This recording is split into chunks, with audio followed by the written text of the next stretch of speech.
L'assessore regionale siciliano alla salute Ruggero Razza a Lampedusa per seguire da vicino l'evolversi dell'emergenza migranti.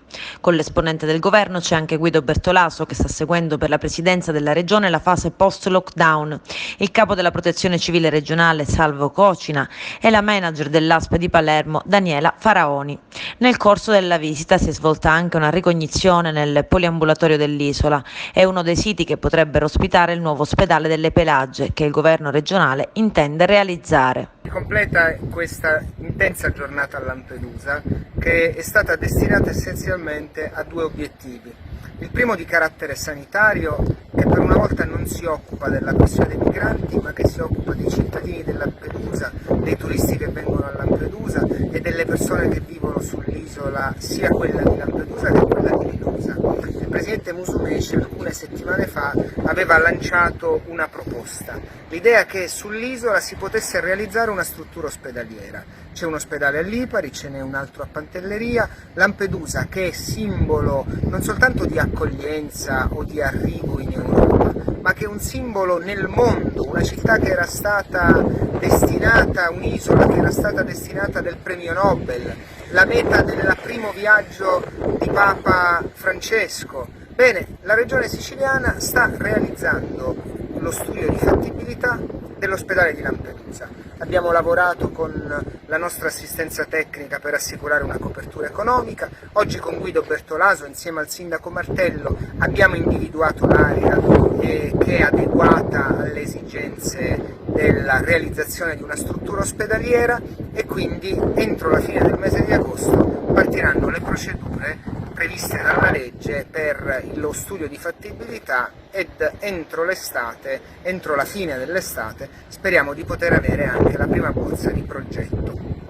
Questo per quanto riguarda quello di cui di solito ci si occupa di meno, le persone che vivono normalmente a Lampedusa. Poi ovviamente ci siamo occupati, come era giusto che fosse, della grande emergenza nell'emergenza, l'emergenza sanitaria connessa allo sbarco dei migranti nella fase non di grande picco epidemico, ma comunque nella fase nella quale l'epidemia è e resta un'epidemia circolante. Qui abbiamo davvero potuto vedere delle cose che ci fanno comprendere come quando il Presidente della Regione ha detto che da parte del Governo nazionale non esiste un piano per l'emergenza migranti, forse è stato anche troppo generoso. Nell'isola in controtendenza sui contagi, in aumento, mentre in quasi in tutto il resto del paese la curva è stabile o addirittura scende, gli sbarchi non sono più soltanto una questione politica, è un'emergenza sanitaria. Ecco anche i primi risvolti economici. Ci arrivano segnalazioni a Fermarazza su molte prenotazioni di turisti cancellate per il potente effetto mediatico degli sbarchi, che però si dice ancor più preoccupato della totale improvvisazione del governo nazionale. La dimostrazione concreta delle carenze, Razza l'ha vissuta sabato a Pozzallo. C'erano quasi un centinaio di migranti, tutti ammassati sul molo dopo aver passato lì la notte. La vera follia è che erano arrivati a Lampedusa, sono stati portati a Pozzallo e da qui in autobus a Porto Empedocle. Ancor più allucinante prosegue la sorte di altri ospiti sbarcati in Sicilia, trasferiti a Bari, lì rifiutati e ora riportati a Pozzallo. Una gestione schizofrenica dell'emergenza testimonia anche una grottesca scelta di allestire la tendopoli a Vizzini, a Fermarazza, che prosegue.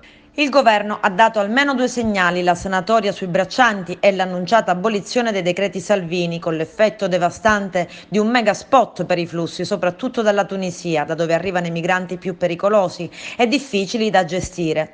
Con un recente esempio concreto, il caos al San Paolo Palace di Palermo, dove le giovani dottoresse, rivela l'assessore, sono state per ore in balia di alcuni tunisini che avevano scambiato un hotel scelto dalla regione per la quarantena degli asintomatici e utilizzato dal Ministero anche per i migranti in una specie di cara dove chiedere sigarette e schede telefoniche.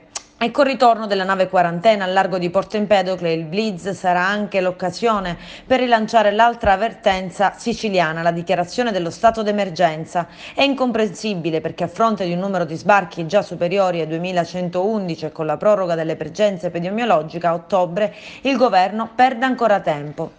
Ma nell'estate in cui il virus non è andato in ferie, pur mostrando meno virulenza, il fronte degli sbarchi non è l'unico aperto per la sanità siciliana, che sta facendo uno sforzo titanico nella gestione dell'emergenza.